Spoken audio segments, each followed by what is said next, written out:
Ombudsman Republik Indonesia perwakilan Sumatera Selatan mencatat hingga bulan Mei 2026 ini ada 300 laporan pelayanan publik diterima yang didominasi persoalan pertanahan serta administrasi kependudukan.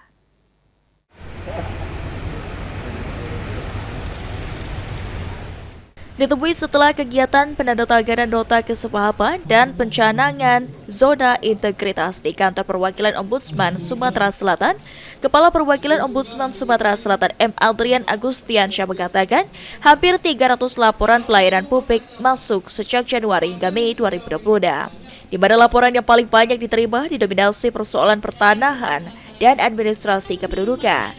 Hingga saat ini, Ombudsman Sumsel telah menyelesaikan sekitar 80 laporan melalui proses klarifikasi dan tindak lanjut penyelesaian.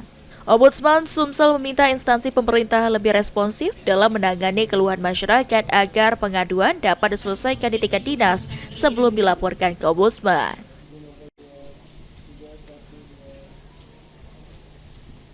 Sekarang laporan yang masuk itu sudah hampir 300 lebih. Yang sudah kami selesaikan itu hampir 80 laporan. Laporan apa? Banyak sih, memang masalah pertanahan masih menonjol.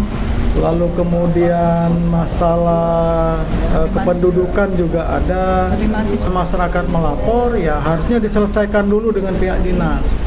Jadi jangan tidak ditanggapin keluhan masyarakat, apa yang jadi keluhan masyarakat ditindaklanjutin. Nah, nanti kalau memang ada kata masyarakat merasa tidak dilayani dinas, nah baru nanti boleh melapor ke kami seperti itu.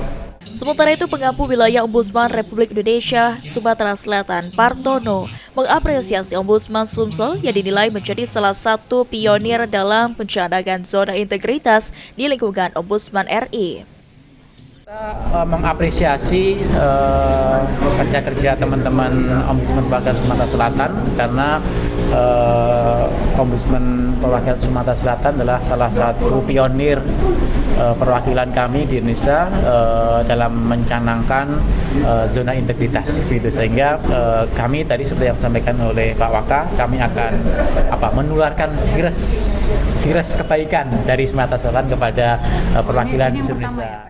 Selain menerima ratusan laporan pelayanan publik, Ombudsman Sumsel juga terus memperkuat edukasi pelayanan publik dan pengawasan maladministrasi melalui kerjasama dengan sejumlah perguruan tinggi di Sumatera Selatan. Muhammad Aidil, PAL TV.